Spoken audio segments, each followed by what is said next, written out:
Bismillahirrahmanirrahim. Assalamualaikum warahmatullahi wabarakatuh. Alhamdulillahi ala ihsani wa syukru lahu ala taufiqihi wa amtinani. Wa asyhadu an la ilaha illallah wahdahu la syarika lahu ta'ziman li sya'nih. Wa asyhadu anna Muhammadan abduhu wa rasuluhu da'ila ridwani. Allahumma salli alaihi wa ala alihi wa ashabihi wa ikhwani. Para ikhwan dan akhwat yang dirahmati Allah Subhanahu wa taala. Pada kesempatan bahagia ini kita akan membahas tentang satu tema yang cukup penting, yaitu tentang tercelanya fanatik mazhab.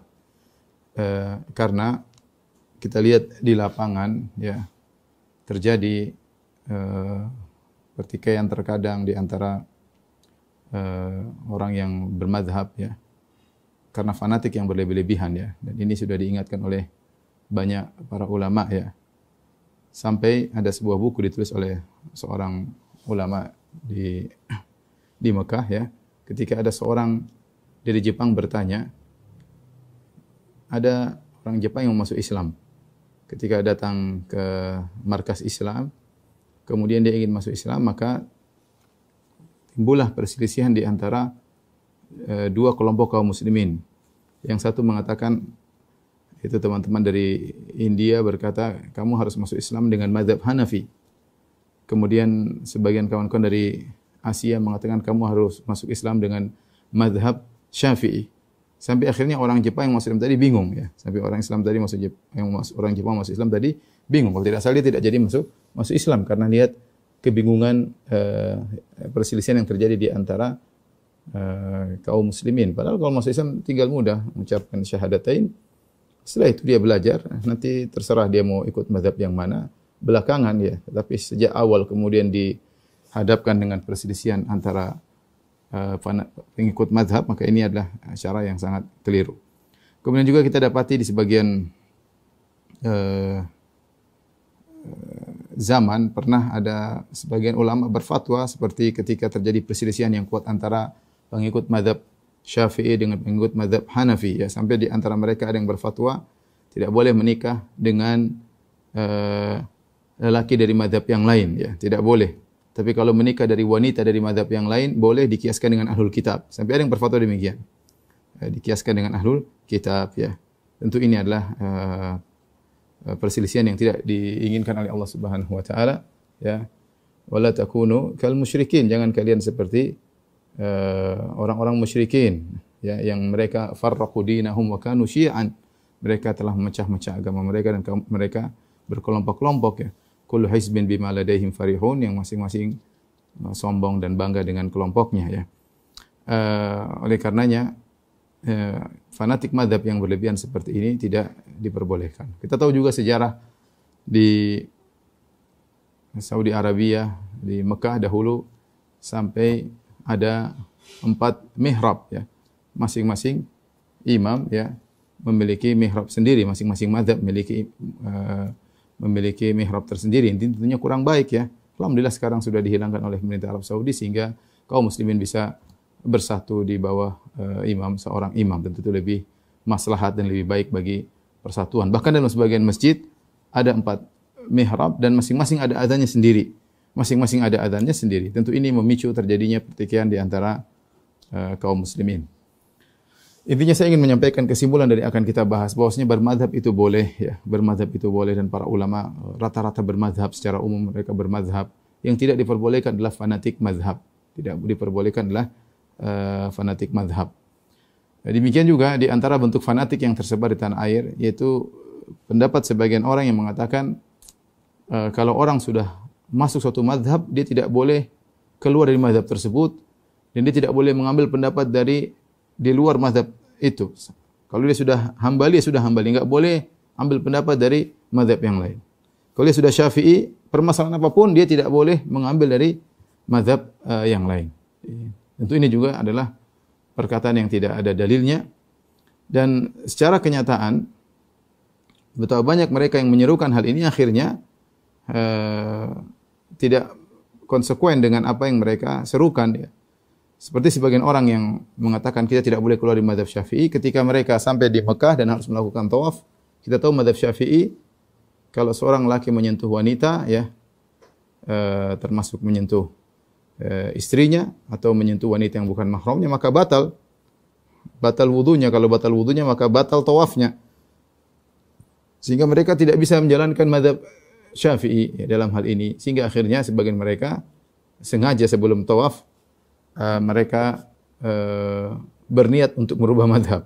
Berniat untuk merubah mazhab. Padahal ketika di tanah air mereka mengatakan tidak boleh kita keluar dari mazhab Syafi'i. Kita harus bermadzhab Syafi'i. Kita harus bermadzhab Syafi'i. Tapi ketika dalam kondisi di Mekah mereka terpaksa keluar dari mazhab Syafi'i dan berubah menjadi mazhab yang lainnya. Ini menunjukkan tidak konsekuen dalam menyerukan apa yang mereka serukan. Dan tentunya seruan itu salah. Mengatakan bahwasanya orang kalau sudah satu mazhab tidak boleh keluar sama sekali dari mazhab tersebut. Ini tidak ada dalilnya sama sekali. Tidak ada dalilnya sama sekali. Taib ikhwan dan akhwat yang dirahmati Allah Subhanahu wa taala. Sebenarnya bagaimana sih sejarah mazhab? Dahulu di zaman Nabi sallallahu alaihi wasallam ya. Perkaranya lebih mudah. Para sahabat kalau ada permasalahan tinggal tanya kepada Nabi sallallahu alaihi wasallam dan Nabi adalah sumber dalil. Nabi adalah sumber hukum. Nabi sendiri dalil. Sehingga kalau mereka bertanya Nabi langsung menjawab ya. Tentu tidak perlu bertanya apa dalilnya Nabi, enggak perlu karena Nabi sendiri adalah dalil ya. Kemudian demikianlah kehidupan para sahabat. Setelah Nabi sallallahu alaihi wasallam meninggal, kemudian para sahabat mereka masing-masing adalah seperti imam mazhab ya. Kemudian datang zaman tabi'in yang juga ilmu masih tersebar ya. Masing-masing tabi'in juga banyak ulama dan masing-masing adalah imam mazhab kalau kita mau bicara secara sederhana karena masing-masing adalah orang alim ya. Masing-masing orang alim. Masyarakat juga mudah mereka kalau ada masalah mereka bertanya kepada seorang alim yang mereka temui ya. Tanya kepada sahabat ini, kebetulan ketemu dengan sahabat yang sana, tanya sahabat yang sana. Kebetulan ketemu sahabat yang C, tanya sahabat yang C. Kebetulan ketemu sahabat yang D, tanya kepada sahabat yang D. Karena semua sahabat adalah orang-orang alim. Demikian juga tabi'in. Kalau mereka ketemu dengan seorang alim dari tabi'in, mereka tanya ya. Tidak ada kemudian berkelompok, kemudian menuju pada satu imam tabi'in tertentu. Ya, ini tidak ada di zaman para salaf ya. Sampai kemudian muncullah para imam mazhab yang tersohor. Yang pertama adalah Imam Abu Hanifah rahimahullahu taala, kemudian disusul oleh Imam Malik rahimahullahu taala ya. Dan itu di zaman tabi'in ya.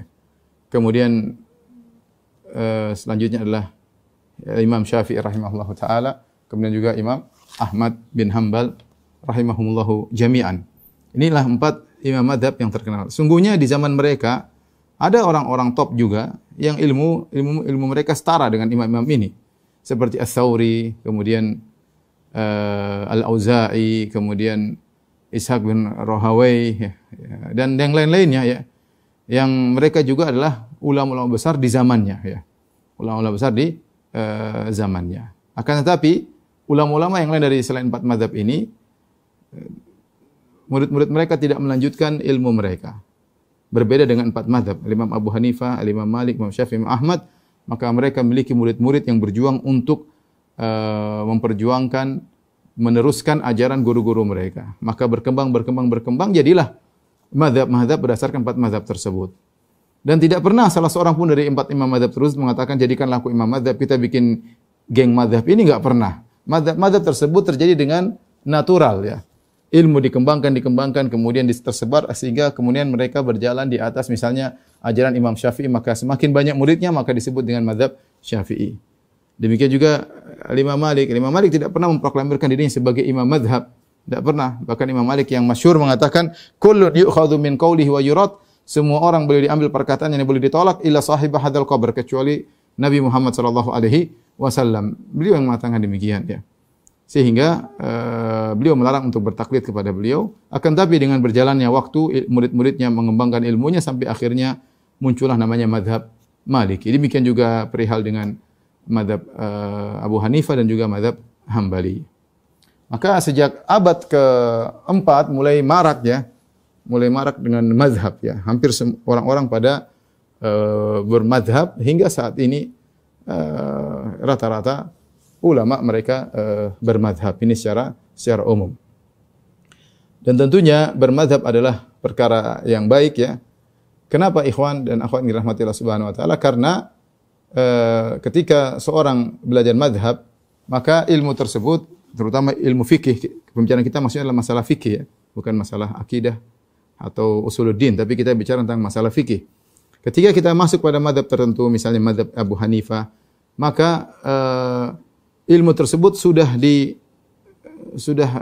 sudah lama kemudian diatur dengan sedemikian rupa, baik usul fikihnya, baik ilmu fikihnya, baik al-qawaid al-fiqhiyahnya, ya, dan cabang-cabang ilmu yang berkaitan dengan mazhab tersebut, dan buku-bukunya banyak, ya, sehingga seperti suatu disiplin ilmu tersendiri berdasarkan mazhab Abu Hanifah, ya, karena sudah ratusan tahun, ya, bahkan lebih dari 1000 tahun, ratusan tahun, sampai mereka sudah menyusun dengan rapi dari generasi-generasi berikutnya. Demikian juga kalau kita pergi ke mazhab Maliki, Imam Malik memiliki misalnya Muwatta Imam Malik, kemudian ada Al-Mudawwanah, kemudian dilanjutkan oleh murid-muridnya, kemudian menyusun suatu disiplin ilmu tersendiri, yaitu ilmu Islam, ilmu fikih Islami berdasarkan mazhab Imam Malik, ya. Di situ banyak ahli-ahli fikihnya, kemudian mereka nyusun usul fikih menurut mazhab Maliki, fikih menurut mazhab Maliki, aqwaid al-fiqhiyah menurut mazhab Maliki, kemudian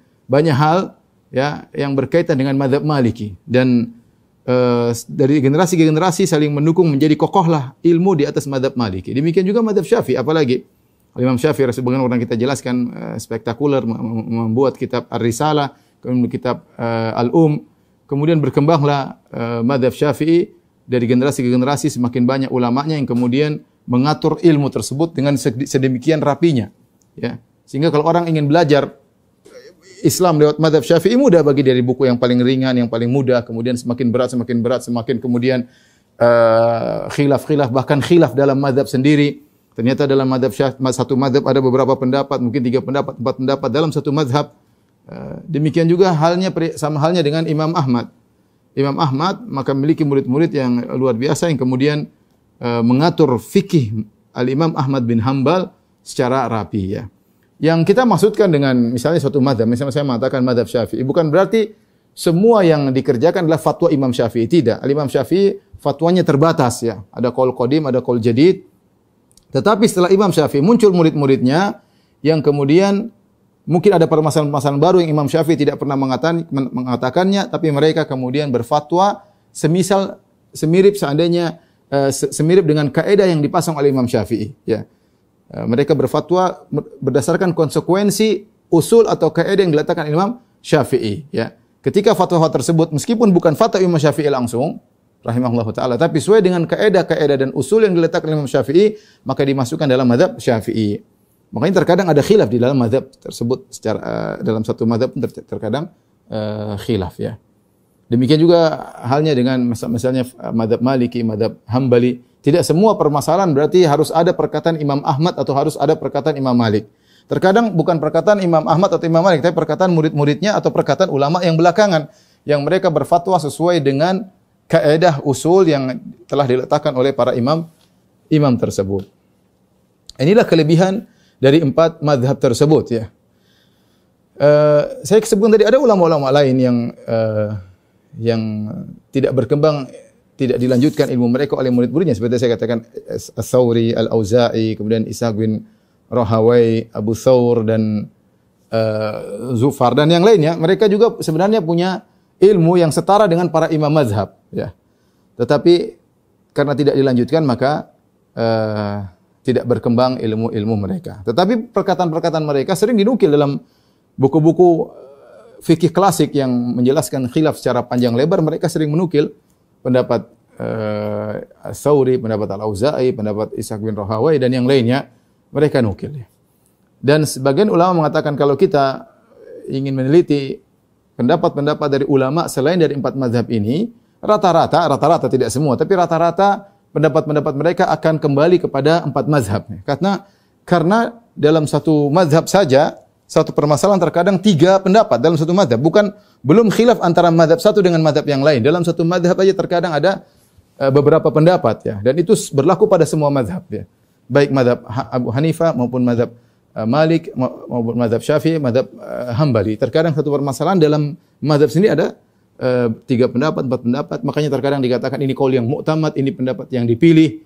Ternyata sebelumnya ada khilaf-khilaf juga di kalangan para ulama mazhab dalam mazhab sendiri. Sehingga satu mazhab saja pendapatnya terkadang banyak, ya.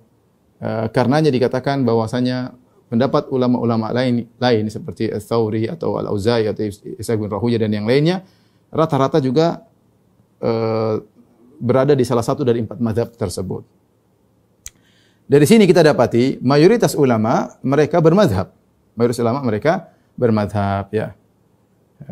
Sering di belakangnya Hambali atau Syafi'i atau Hanafi atau Maliki rata-rata ya, karena mereka belajar fikih dengan metode mazhab yang tersebar di negeri mereka, dan itu mempermudah seorang belajar Islam ya, seorang belajar Islam. Tetapi apakah wajib kita bermadhab? Jawabannya tidak, sebagaimana dijelaskan oleh banyak para ulama ya, tidak wajib untuk bermadhab. Yang wajib adalah seorang menjalankan agama dengan dalil. Tapi kalau ada seorang bermadhab ya, tidak mengapa ya. Yang dilarang cuma jangan taklid, itu saja.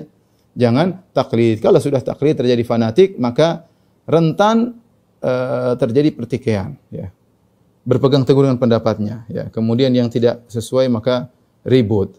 Kemudian saling ejek-ejekan, saling menjatuhkan, saling menyesatkan, dan ini yang tidak kita inginkan ya. Taib. Ikhwan dan akhwat yang dirahmati Allah Subhanahu wa taala.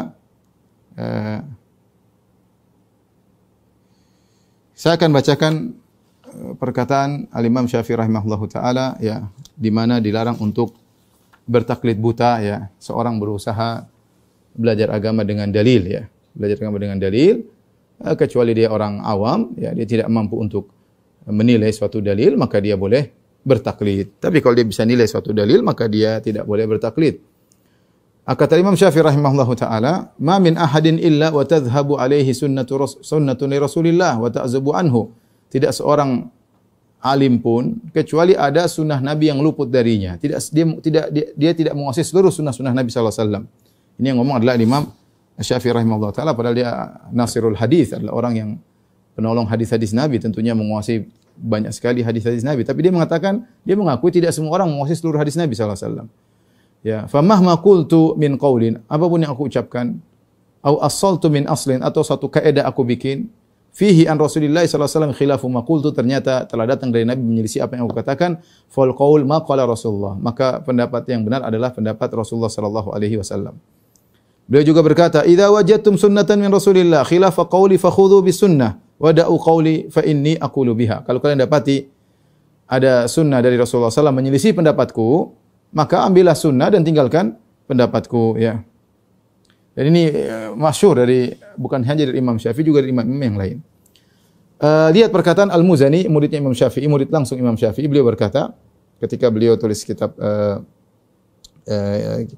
beliau Mukhtasar Al-Muzani, beliau berkata, "Ikhtasartu hadzal kitab min ilmi Muhammad bin Idris Asy-Syafi'i." Aku meringkas kitab ini dari ilmunya Imam Syafi'i. Ya, ada yang mengatakan Al-Muzani mengambil dari sebagian dari kitab sebagian dari ilmu yang didapatkan secara langsung dari Imam Syafi'i. Maka dia meringkas dalam buku fikih yang disebut Mukhtasar Al-Muzani.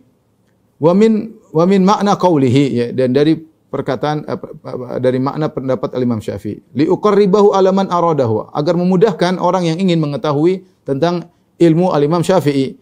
Ma'a i'lamihi nahyahu an taqlidihi wa taqlidi ghairihi. Disertai dengan peringatan dari Imam Syafi'i bahwasanya beliau melarang untuk taklid kepada beliau dan juga untuk taklid kepada selain beliau. Ya. Tidak boleh taklid ya. Tidak boleh taklid. Yang lebih jelas lagi, saya bacakan perkataan Imam Nawawi rahimahullahu taala bahwasanya tidak boleh kita mengatakan harus bermadhab ya, hukumnya wajib kalau orang tidak bermadhab berdosa. Ini tidak bisa kita katakan demikian. Nanti akan kita jelaskan di akhir pembahasan, tapi ini tidak ada dalilnya sama sekali. Kalau kita mengatakan bermadhab itu bagus, tapi mengatakan harus bermadhab, maka ini butuh dalil tersendiri. Apalagi harus dengan madhab tertentu, ini lebih tidak boleh lagi. Kemudian apalagi tidak boleh keluar dari satu madhab tertentu, ini tidak boleh lagi. Jadi tidak ada dalil mengatakan wajib bermadhab, ini pertama. Tidak ada juga mengatakan wajib bermadhab tertentu, dan tidak ada yang mengatakan kalau kamu sudah masuk satu madhab tidak boleh keluar dari madhab itu, tidak boleh keluar dari pendapat madhab tersebut sama sekali. Ini pun semua tidak ada dalilnya.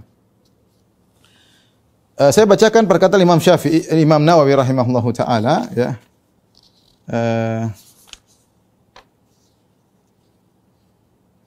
Dalam kitabnya Raudhut Talibin beliau berkata, "Wa hal yajuzu lil 'ammi an yatakhayyar wa yuqallida ayya madhhabin sya'a Apakah boleh bagi seorang awam untuk memilih dan bertaklid kepada mazhab yang dia sukai? Mazhab banyak, di antaranya 4 mazhab. Bolehkah dia memilih mazhab yang dia sukai? Jawabannya nudhira. In kana muntasiban ila madhhabin bunya ala wajhain. Lihat, ada 2 kemungkinan orang awam ini. Apakah dia berintisab kepada mazhab tertentu atau tidak? Ya, jangannya tidak bermazhab. Kalau dia sudah bermazhab pada mazhab tertentu, bunya ala wajhain, maka ada 2 sisi jawaban. Hakaha al-Qadhi Husain fi anna al-'ami hal lahu madhhabun am la? Ahaduhuma la. Ya. Li'anna al-madhhab li'arifil adillah. Apakah masalah pertama, apakah orang awam dikatakan dia bermadzhab atau tidak? Salah satu jawaban mengatakan bahwasanya orang awam tidak punya mazhab karena seorang dikatakan dia bermadzhab dengan mazhab tertentu kalau dia tahu tentang dalil. Sehingga dia pernah belajar fikih mazhab tersebut. Kita di Indonesia banyak orang tidak pernah belajar fikih. Hanya ngaku-ngaku mazhab Syafi'i tapi enggak pernah belajar fikih Syafi'i, pernah duduk belajar fikih Syafi'i enggak pernah. Enggak pernah secara umum ya, secara umum. Masyarakat tidak, mungkin orang pondok ya, tapi kalau secara umum di masyarakat mana ada belajar, coba dengar di masjid mana ada ngajar mazhab Syafi'i. Saya bilang secara umum ada tentunya mungkin di daerah-daerah atau di pondok-pondok. Tapi secara umum di masjid-masjid di tanah air kita tidak ada orang duduk ngajar mazhab Syafi'i kemudian dari awal A sampai Z dan masyarakat duduk dengerin, enggak ada. Maka menurut sebagian ulama orang seperti ini tidak dikatakan bermazhab. Orang seperti ini tidak dikatakan bermazhab karena yang bermadzhab itu kalau mengerti tentang dalil, ya. Maka orang seperti ini yang tidak punya mazhab tertentu, lahu an yastaftiya man syaa. Silakan dia tanya kepada siapa yang dia kehendaki. Dan ini saya katakan ini kondisi orang Indonesia secara umum. Coba tanya bapak antum, tanya ibu antum, tanya tante antum, tanya kakak antum, tanya adik antum, ada enggak belajar mazhab Syafi'i? Enggak ada. Buku Imam mazhab Syafi'i enggak ada yang tahu. Apa buku mazhab Syafi'i? Enggak ada yang tahu. Ini kita bicara kenyataan ya. Maka aneh kalau kemudian mengatakan kami bermadzhab Syafi'i sementara mereka tidak ngerti mazhab Syafi'i. Beda kalau mungkin kita ke Jawa Timur ya, banyak orang-orang ngerti tentang mazhab Syafi'i. Ya, Jawa Timur karena di sana banyak kiai, banyak pondok, jadi mereka belajar tahu tentang buku mazhab Syafi'i. Tetapi secara umum saya enggak tahu berapa, mungkin secara umum tidak tahu mazhab sama sekali, hanya dengar-dengar doang ya. Mungkin ikut pengajian mazhab Syafi'i cuma 1 bab, 2 bab kemudian sudah enggak pernah ngaji lagi. Nontonnya YouTube dan yang lainnya ya, gimana ya? Atau nonton televisi juga ustaznya tidak ngajar mazhab Syafi'i, ya paling ceramah tertentu tematik dan yang lainnya, bukan tematik fikih dari awal sampai akhir. Ya. Oleh karenanya orang seperti ini tidak dikatakan dia bermadzhab karena bermadzhab itu maksudnya belajar fikih menurut mazhab tertentu, ya. Maka orang yang seperti ini rata-rata orang Indonesia, lahu an yastaftiya man syaa, maka dia boleh bertanya kepada siapa yang dia sukai. Wa asahu ma indal qaffal lahu madhhab.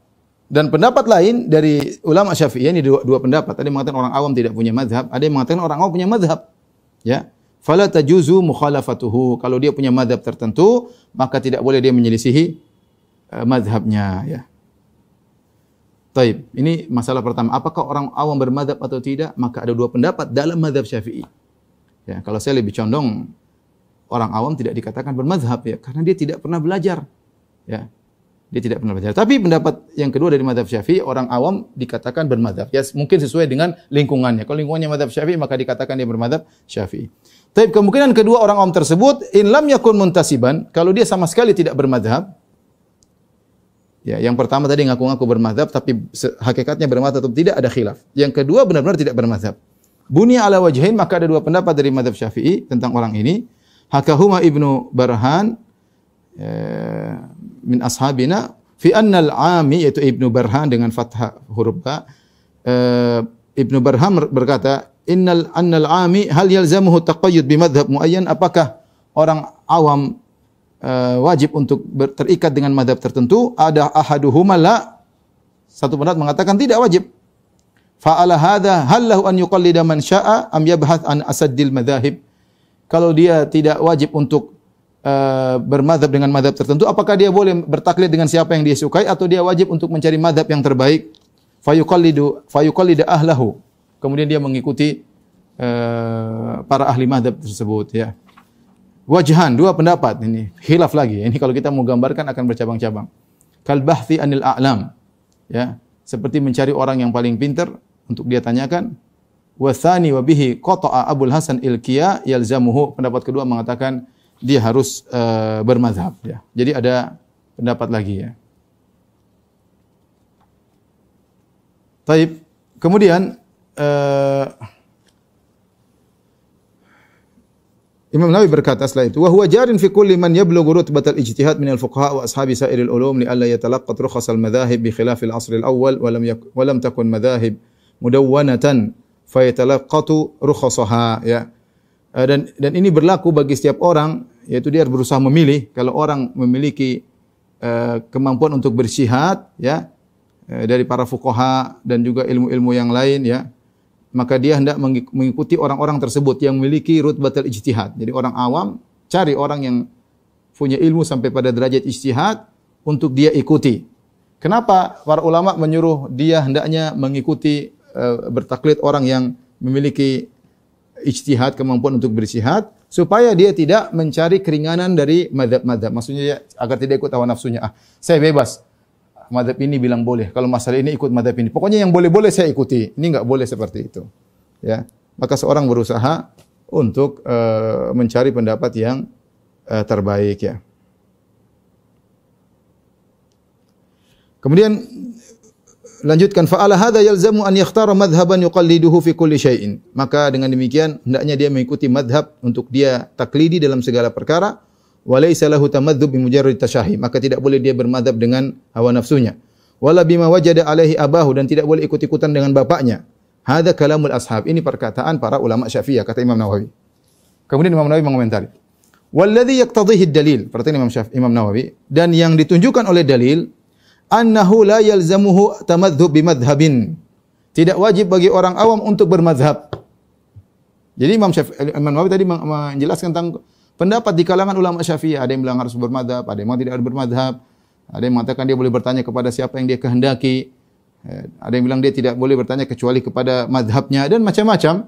Tapi setelah itu Imam Nawawi mengomentari, dia mengatakan walladzi yaqtadhihi ad-dalil. Dan pendapat yang merupakan konsekuensi dari dalil, annahu la yalzamu tamadzhub, tidak wajib baginya untuk bermadzhab bi madzhabin, dengan madzhab tertentu. Bal yastafti man syaa, tapi orang awam tanya kepada siapa yang dia kehendaki. Au man ittafaqa, atau siapa yang dia temui. Walakin min ghairi talaqqutin lirukhas, tetapi tidak boleh dia mencari-cari pendapat yang paling ringan. Wala alla man mana'ahu lam yathik bi adami talaqqutuhi. Bisa jadi ulama yang melarang dia untuk tidak bermadzhab, yaitu mengharuskan bermadzhab karena khawatir kalau kita tidak bilang dia bermadzhab, dia nanti akan milih pendapat-pendapat yang dia sukai. Intinya ikhwan dan akhwat yang rahmatillah subhanahu di sini Al-Imam Nawawi rahimahullah merajihkan pendapat bahwasanya orang awam tidak harus bermadzhab ya. Tetapi dengan syarat kalau dia tidak bermadzhab, dia tidak boleh memilih pendapat yang dia sukai ya, ini empat mazhab. Ini hukumnya apa ini? Mana yang halal? Oh, ikut ini.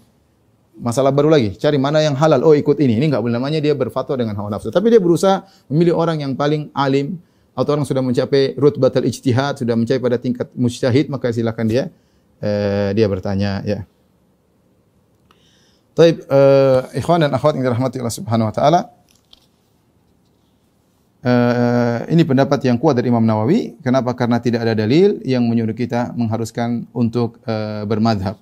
Di antara hal yang menunjukkan bahwasanya tidak harus seorang bermadhab dengan madhab tertentu, ya. Yang pertama, saya sebutkan di sini, ya. Pertama, tidak ada dalilnya, ya. Tidak ada pernah Nabi mengatakan ikutilah madhab tertentu, tidak ada. Tidak juga Nabi mengatakan ikutlah misalnya madhab Abu Bakar, jangan keluar dari madhab Abu Bakar. Nabi SAW juga tidak pernah mengatakan ikutlah madhab Ali bin Abi Thalib, jangan keluar dari Ali bin Abi Thalib. Ini tidak pernah terjadi. Tidak ada dalilnya. Dan tidak seorang sahabat pernah mengatakan demikian. Tidak pernah. Oleh karenanya, Ibn Abdul Bar, ulama dari madhab Malikiyah, Ibn Abdul Bar ini dari madhab Malikiyah, yang punya kitab terkenal yaitu kitab Al-Istidhkar dan Tamhid. Dia berkata, walam yablugna an ahadin minal a'immah annahu amara ashabahu biltizami madhabin muayyan. Ya, la yara sihhata khilafihi. Bal manqul anhum taqriruhumun nas 'ala al-amali bi fatwa ba'dihim ba'dha li'annahum kulluhum 'ala hudan min rabbihim. Ini perkataan Ibn Al-Bar, kalau tidak salah dia ulama abad ke-5 atau abad ke-4 ya. Dia mengatakan, tidak pernah sampai kepada kami seorang pun dari para imam yang menyuruh para pengikutnya untuk mengikuti madhab tertentu, enggak ada. Yang di mana madhab yang lain salah, enggak ada pendapat ulama seperti demikian. Bahkan yang dinukilkan dari para ulama, bahwasanya mereka membenarkan orang-orang yang bertanya satu dengan yang lainnya dalam masalah agama, ya. Karena bertanya kepada para ulama semuanya di atas petunjuk. Jadi tidak harus ikuti satu madhab tertentu, ya. Justru tidak ada dalilnya. Jadi kalau yang mengatakan harus bermadhab itu memang dalilnya. Agama dengan dalil. Kalau Anda mengatakan bilang harus bermadhab, bagaimana dengan para ulama, para tabi'in, orang-orang awam di zaman tabi'in yang sebelum lahirnya Abu Hanifah? Ya. Di zaman para sahabat, zaman tabi'in, zaman tabi'ut tabi'in, belum ada madhab seperti sekarang. Terus mereka dulu salah semua dalam beragama? Jawabannya tidak. Tentu mereka tidak salah. Ya. Mereka tentu tidak salah. Ya. Oleh karenanya mewajibkan seorang bermadhab tidak ada dalilnya. Beda kalau kita mengatakan lebih baik bermadhab. Oke, saya juga setuju. Silakan bermadhab. Kalau Anda ingin tafaqquh fid din, ingin belajar fikih secara komprehensif, maka ikutilah ya alurnya. Ya, yang penting jangan fanatik, itu saja. Ya, yang penting jangan fanatik, ya. Kemudian juga dalil yang kedua yang mengatakan menunjukkan tidak harus bermadhab, apalagi fanatik, yaitu mengharuskan seorang untuk mengikuti madhab tertentu, melazimkan bahwa madhab tersebut adalah madhab yang maksum. Ya, kamu harus ikut madhab Maliki. Ya. Subhanallah. Taib. Kenapa harus itu madhab Maliki? Kan madhab banyak. Ada madhab Hanafi, madhab Syafi'i, madhab Hambali. Ya. Apakah Imam Malik maksum? Ya, sehingga saya harus ikut madhab dia? Imam Malik kalau hidup dia pasti ngelarang pendapat seperti ini. Kenapa Imam Malik sendiri yang berkata, "Kullun yu'khadhu min qawli wa yurad." Semua orang boleh diambil pendapatnya dan semua orang boleh ditolak pendapat. Imam Malik yang ketika khalifah di zamannya ingin mewajibkan orang membaca Muwatta Imam Malik mengatakan jangan. Banyak orang sudah tulis buku-buku hadis, kenapa harus buku saya yang jadi pegangan di suatu negara? Lihat kalau dia harus mewajibkan fanatik madhab dengan madhabnya, dia bilang, oh ya imam, ya khalifah, ya silakan. Buku saya aja yang disebarkan, yang lain enggak usah. Ternyata tidak. Ya. Karena Imam Malik tahu banyak orang alim selain dia. Ya. Kemudian datang orang belakangan mengatakan harus bermadhab Malik, harus bermadhab Syafi'i, harus bermadhab Hambali. Tidak ada. Kemudian di antara dalil bahwasanya tidak wajib bermadhab, kita dapati para ulama madhab sendiri, dari Imam Malik, Imam Syafi'i, Imam Ahmad bin Hanbal, Imam Abu Hanifah, semuanya melarang untuk bertaklid kepada mereka, ya. Karena tidak seorang pun dari mereka yang menguasai dalil secara sempurna, ya. Tidak semua dari mereka yang menguasai dalil secara sempurna. Bahkan saya katakan mereka terkadang merubah pendapat. Bukankah Imam Syafi'i rahimahullah taala punya pendapat lama dan pendapat baru disebut qaul qadim, qaul jadid? Ada berubah pendapat. Imam Abu Hanifah mengatakan kepada muridnya Abu Yusuf, ya Ya'qub, jangan kau tulis semua apa aku ucapkan. Bisa jadi aku ucapkan hari ini A, besok aku rubah. Tidak semua harus dicatat. Ya. Ya. Ya. Lihatlah Imam Ahmad bin Hanbal dalam satu permasalahan kita dapati ternyata ada 4 riwayat terkadang 5 riwayat dari Imam Ahmad. Satu masalah. Dalam satu riwayat dia mengatakan demikian, dan satu riwayat dia mengatakan demikian. Berarti menunjukkan ijtihad Imam Ahmad bisa berubah. Bagaimana kita mengatakan dia maksum harus ikut madhab Hambali, sementara Imam Ahmad dalam satu masalah terkadang ada beberapa pendapat. Kemudian Ikhwan, bagaimana kita mengatakan harus bermadhab Syafi'i, sementara semua pendapat yang dalam fikih madhab Syafi'i ada khilaf dalam madhab tersebut. Dalam satu masalah terkadang dalam madhab Syafi'i ada khilaf, 2 pendapat, 3 pendapat. Dan kita mau taklid yang mana? Dalam madhab Syafi'i terkadang ada 3 pendapat dalam satu permasalahan. Tadi aja kita sudah baca, bagaimana kasus orang awam. Imam Nawawi tadi nukil berkata A, berkata B. Bagaimana kalau berkata A, berkata B? Semuanya bukan pendapat Imam Syafi'i, tapi pendapat pengikut madhab Syafi'i dan mereka sendiri khilaf. Kemudian Imam Nawawi merojihkan pendapat yang benar tidak wajib bermadhab. Gimana kemudian? Jadi maksudnya untuk mengatakan wajib bermadhab sulit ya. Kemudian bagaimana praktek imam itu sendiri? Lihat imam-imam sendiri mereka tidak merasa wajib bermadhab. Lihat Imam Abu Hanifah punya murid ya. Di antaranya Muhammad bin Hasan Asy-Syaibani. Muhammad bin Hasan Asy-Syaibani punya murid namanya Imam Syafi'i. Ternyata Imam Syafi'i tidak bermadzhab Hanafi. Kemudian Al-Imam Malik rahimahullah punya murid namanya Syafi'i. Ternyata Imam Syafi'i tidak bermadzhab Maliki. Oleh karena sudah kita bacakan bagaimana meninggalnya Imam Syafi'i ketika seorang ulama madzhab Maliki bernama Ashhab, yang dia berdoa agar Imam Syafi'i cepat meninggal dunia. Dia mengatakan, ya Allahumma amit Syafi'i. Ya Allah wafatkanlah Syafi'i. Kalau Syafi'i tidak wafat maka akan hilang mazhab Imam Malik. Bayangkan. Karena apa? Imam Syafi'i tidak bermadzhab Imam Malik, padahal gurunya Imam Malik. Ya. Kenapa? Karena Imam Malik tidak pernah menyuruh muridnya untuk taklid sama dia. Imam Syafi'i punya murid namanya Imam Ahmad. Apakah Imam Ahmad pasti bermadzhab Syafi'i? Jawabannya tidak. Imam Ahmad ternyata punya madzhab sendiri. Kenapa? Karena Imam Syafi'i tidak pernah mengajarkan Imam Ahmad untuk bertaklid kepada dirinya. Ya, ini menunjukkan bahwasanya ikhwan dan akhwat yang rahmatillah subhanahu wa taala, praktek para imam sendiri mereka tidak bertaklid dalam mazhab tertentu.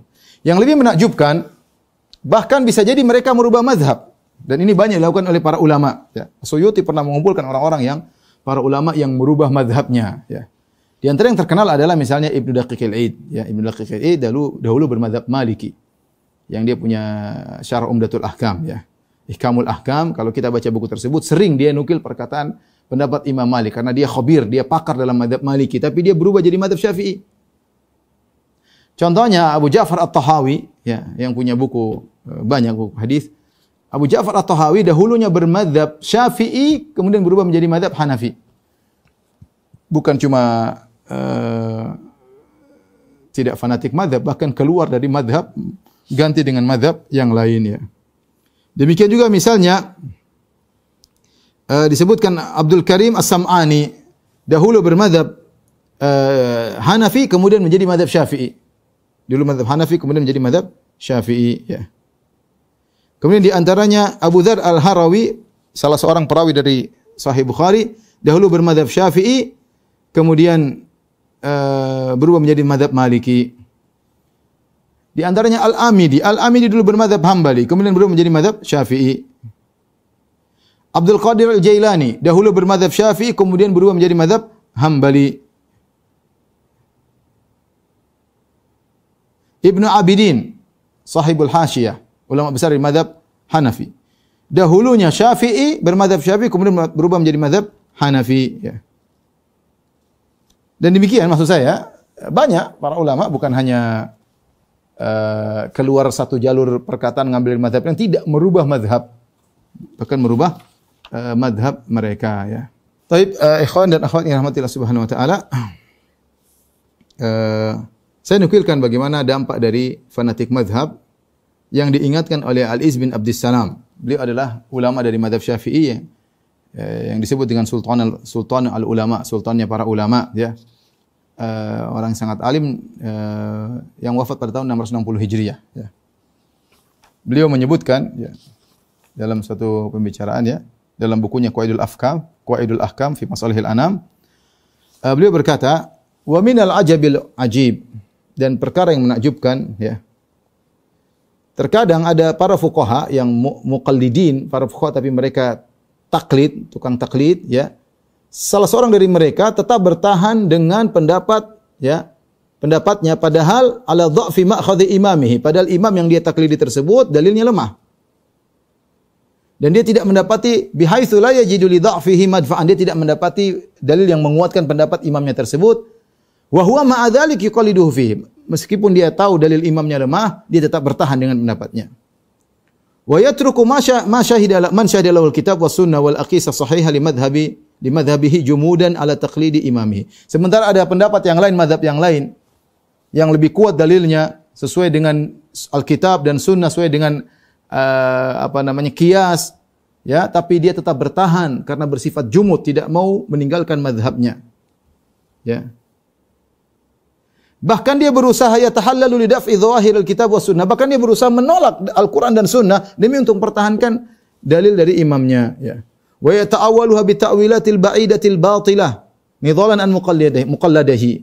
Bahkan dia berusaha mentakwil ayat-ayat dan hadis-hadis demi untuk mempertahankan imam yang dia taklidi. Kemudian Al-Iz bin Abdissalam berkata, wa qad ra'ainahum yajtami'una fil majalis. Kami pernah melihat mereka berkumpul dalam satu majelis. Fa idza dzukira li ahadim khilafu ma wattana nafsahu alaihi ta'ajjaba ghayata ta'ajjub min ghairi istirwahin ila dalilin bal lima alifahu min taqlidi imamihi hatta dhanna anna al-haqqa munhasirun fi madhhabi imamihi. Ya, terkadang mereka lagi duduk, kemudian disebutkan suatu pendapat yang menyelisihi pendapat mazhabnya, maka dia pun kaget. Dia kaget, loh, kok ada pendapat lain? Tanpa lihat dalil. Dia hanya kaget, kenapa? Karena ini pendapat menyelisih pendapat imamnya. Ya, dia kaget. Sampai-sampai saking taklidnya dia menyangka bahwasanya namanya kebenaran hanya terbatas pada mazhabnya. Ini dikritiki oleh Ali bin Abi Thalib. Padahal dia bermadzhab Syafi'i, tapi dia mengingkari taklid. Ya, kalau ada mazhab lain lebih kuat, kenapa harus kita taklid di mazhab kita? Ikut pendapat mazhab yang lain. Makanya dia mengatakan ada orang seperti itu. Gara-gara ingin membela mazhabnya, dia tidak peduli, dan dia menyangka kebenaran hanya terbatas pada mazhabnya. Kemudian beliau berkata, walau tadabbarahu lakana ta'ajjubuhu min madhhabi imamihi aula min ta'ajjubihi min madhhabi ghairi. Kalau dia perhatikan, tentunya harusnya dia lebih takjub dengan madhab imamnya sendiri daripada madhab orang lain. Ya. Kemudian kata Ali bin Abi Salam, fal bahthu ma'a haula'i dha'i'un mufdin ila taqatu' wa tadabur min ghairi faidatin yujdiha. Berdebat dengan mereka orang-orang seperti ini, diskusi bukan berdebat, diskusi dengan orang seperti ini hanya buang-buang waktu dan ujung-ujungnya hanyalah ribut, bertengkar, saling menjauhi tanpa ada faedah yang didapatkan. Wa ma ra'aitu ahadan raja'an madhhabi imamihi idza dhahara lahu al-haq fi ghairihi bal yasiru alaihi ma ilmihi bi dha'fihi wa bu'dihi. Dan aku tidak melihat seorang pun yang sudah yang meninggalkan madhab imamnya, ya. Jika telah nampak kebenaran baginya, dia tetap tidak mengikuti kebenaran, dia bahkan tetap mempertahankan pendapat imamnya padahal dia tahu pendapat imamnya dhaif dan jauh dari kebenaran. Fal aula tarkul bahthi ma haula alladziina idza ajaza ahdum an tamshiyati madhhabi imamihi qala la ala imami waqafa ala dalilin lam akif alaihi wa lam ahtadi ilaihi. Maka yang lebih utama tinggalkanlah orang-orang seperti itu, yaitu para muqallidin. Kenapa? Jika salah seorang dari mereka tidak bisa menang dalam berdebat, dia akan mengatakan, mungkin imam saya punya dalil tapi saya tidak tahu. Mungkin si imam saya berpendapat demikian, dia punya dalil. Ya, dia sudah tahu dalil imamnya enggak ada. Tapi dia bilang mungkin imam saya punya dalil tapi saya tidak tahu dalil tersebut.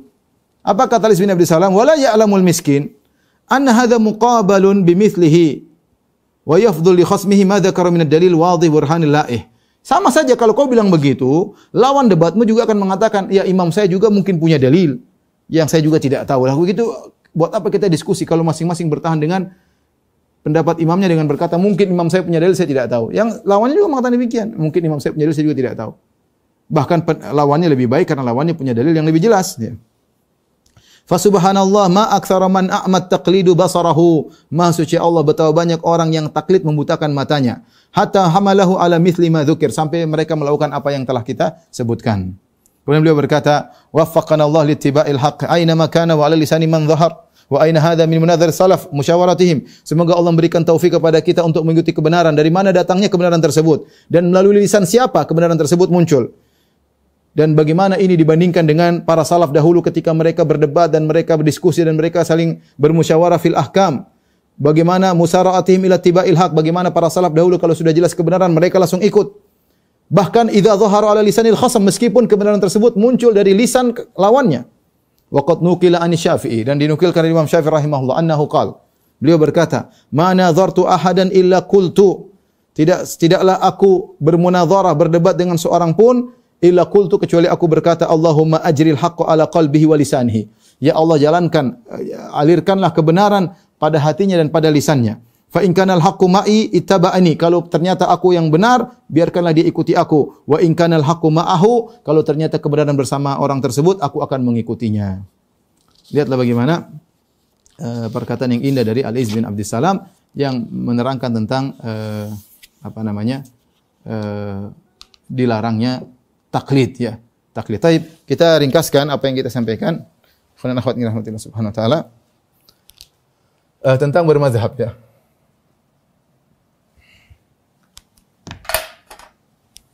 Bermazhab. Maka secara umum ada 3 sikap tentang bermazhab. Yang pertama mengatakan wajib bermazhab. Ini pendapat sebagian ulama yang fanatik mazhab, ya. Wajib bermazhab. Yang kedua, tidak boleh bermazhab. Ini juga ada yang seperti ini, tidak boleh bermazhab. Pendapat yang tengah, bagus bermazhab.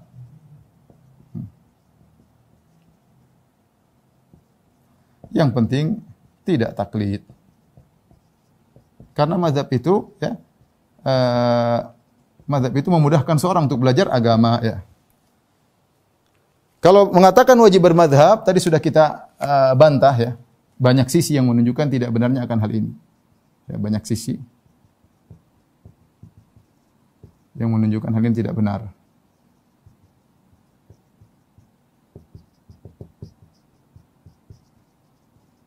Ya.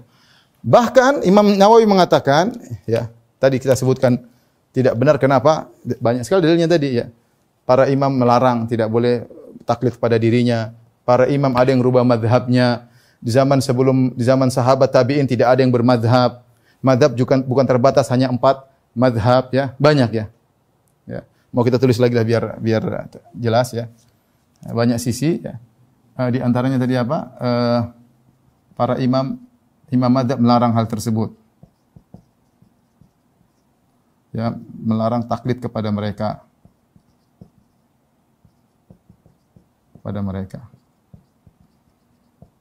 Kemudian mewajibkan berarti melazimkan mazhab tersebut maksum. Tidak ada salah dan ini tentunya tidak benar. Yang maksum cuma Rasulullah sallallahu alaihi wasallam. Kemudian di zaman sahabat dan tabi'in tidak ada bermazhab. Kemudian tadi di antara dalilnya juga tidak ada dalil sama sekali yang mengharuskan, tidak ada dalil yang mengharuskan dari Al-Qur'an maupun sunnah maupun perkataan salaf, tidak ada sama sekali. Zaman sahabat dan tabi'in tidak ada praktik bermazhab. Kemudian para ulama ya, banyak yang merubah mazhab ya. Mazhab mereka. Ya, ini di antara dalil bahwasanya tidak wajib bermazhab. Baik.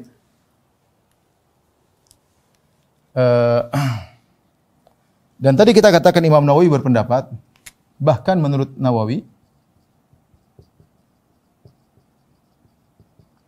An-Nawawi, orang awam pun tidak wajib bermazhab. Tidak wajib bermazhab.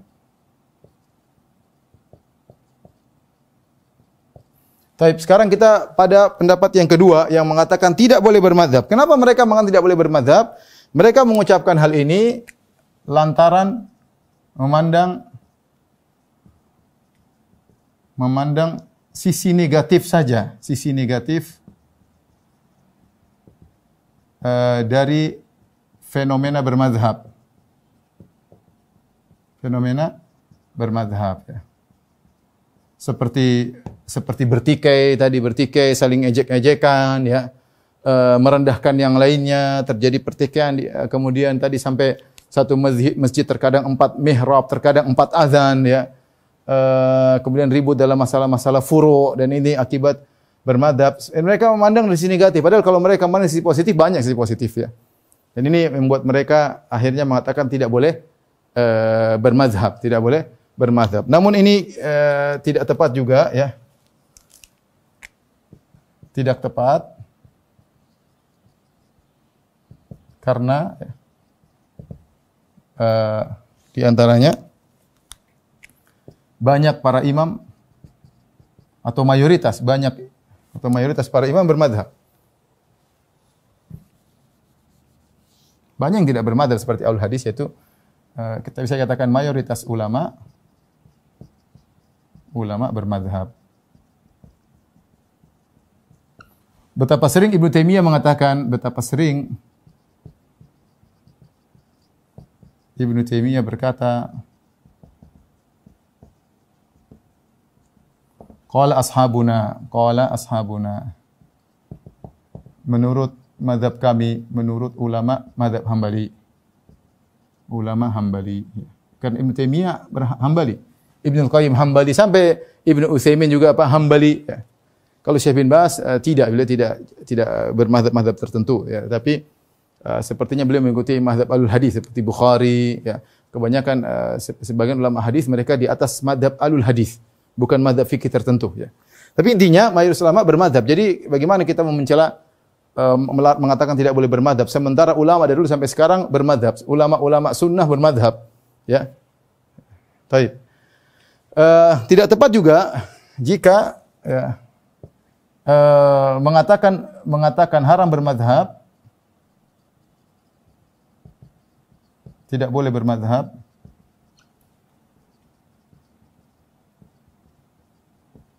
dikhawatirkan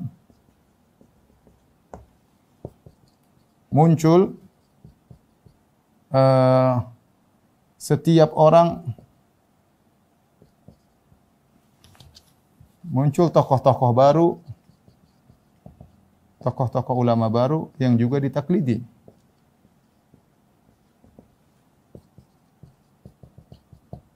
Dan ini kenyataan, ya. Seorang mengatakan tidak boleh bermadzhab, tapi akhirnya dia sendiri punya mazhab kepalanya sendiri, repot, ya. Gimana kemudian dia mengatakan tidak boleh mazhab sementara dia punya mazhab sendiri, dan ini repot. Dia siapa mau dibandingkan para ulama? Atau ternyata dia taklid kepada ulama zaman sekarang. Mungkin dia taklid kepada Syekh Albani rahimahullahu taala. Syekh Albani imam, tetapi ilmunya tidak seperti tersusun rapi seperti mazhab-mazhab yang ada. Karena Syekh Albani tidak membahas fikih dari awal sampai akhir. Syekh Albani tidak membahas misalnya pembahasan hadis dari awal sampai akhir, misalnya usul fikih dari awal sampai akhir tidak ada. Qawaid fikih dari awal sampai akhir tidak ada, ya. Akhirnya terus mau kita meninggalkan seluruh mazhab, mengambil pendapat Syekh Albani, akhirnya terjebak pada mazhab Syekh Albani, ya, rahimahullahu taala, ya. Yang benar bahwasanya boleh bermazhab, boleh juga tidak bermazhab, yang penting tidak boleh fanatik, ya. Maksud saya jangan sampai kita merendahkan apa itu mazhab-mazhab. Enggak, mazhab itu anugerah dari Allah Subhanahu wa taala. Dengan kita pun sekarang belajar, saya belajar fikih juga, saya kadang ngambil mazhab Hambali, saya kadang ngambil mazhab Syafi'i, terus mengambil buku mana, ya. Saya misalnya mau mengikuti mazhab Syekh Albani, enggak ada usul fikihnya, enggak ada qawaid fikihnya, enggak ada, ya. Beliau pakar hadis, tapi kalau fikih kita tidak mendapati buku-buku yang bisa membantu saya untuk memahami cara berfikir Syekh Albani rahimahullahu taala. Nah, tapi kalau kita bicara mazhab Syafi'i, Hambali, Maliki yang teratur, sudah seperti disiplin ilmu, ini memudahkan orang untuk belajar agama, ya. Tapi makanya pendapat yang lebih benar ini yang dijelaskan oleh para ulama seperti hampir seluruh mazhab mengatakan demikian. Al-Qarrafi dari Malikiyah, kemudian tadi Al-Izz bin Abdul Salam dari mazhab Syafi'i, Imam Nawawi dari mazhab Syafi'i, Ibnu Taimiyah dari mazhab Hambali, Ibnu Abdul Bar dari mazhab Maliki, ya. Semua mereka mengatakan bahwasanya tidak wajib harus bermadzhab, boleh bermadzhab, yang penting tidak boleh taklid, tidak boleh taklid. Dengan catatan ada dua model, ya. Catatan, ya.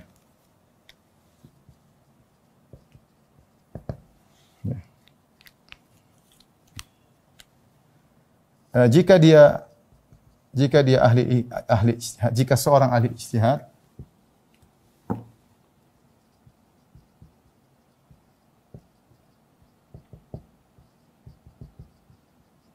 maka itu bisa menilai dalil, maksudnya bukan ijtihad dalam segala hal, tidak, tapi bisa menilai dalil, bisa menimbang dalil kalau ada khilaf, maka wajib mengikuti yang rajih menurut dirinya, rajih atau kuat, lebih kuat menurut nilainya. Ya. Karena Allah berfirman, "Ittabi'u ma unzila ilaikum min rabbikum wa la tattabi'u min dunihi awliya." Ikutilah apa yang diturunkan oleh Allah kepada kalian. Nah, dia setelah berisiat dia menilai ini yang lebih pas dengan Al-Quran dan Sunnah. Sehingga menurut keyakinan dia, inilah yang lebih tepat dengan apa yang Allah turunkan. Ya, dia harus ikut itu. Jangan dia sudah tahu menurut nilai ini benar, namun dia taklid sama mazhabnya. Ini tidak boleh. Ini yang dilarang oleh para ulama yang tadi disinggung oleh Al-Izz bin Abdul Salam. Ya, tidak boleh. Ya. Jadi, kalau dia ahli ijtihad, bisa menimbang dalil, wajib mengikuti yang rajih atau lebih kuat menurut pendapatnya kalau ada perselisihan. Jika dia orang awam,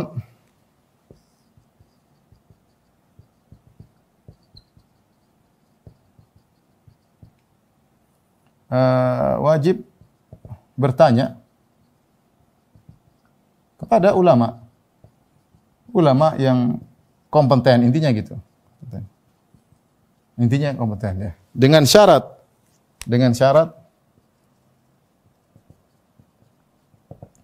tidak boleh cari-cari yang mudah.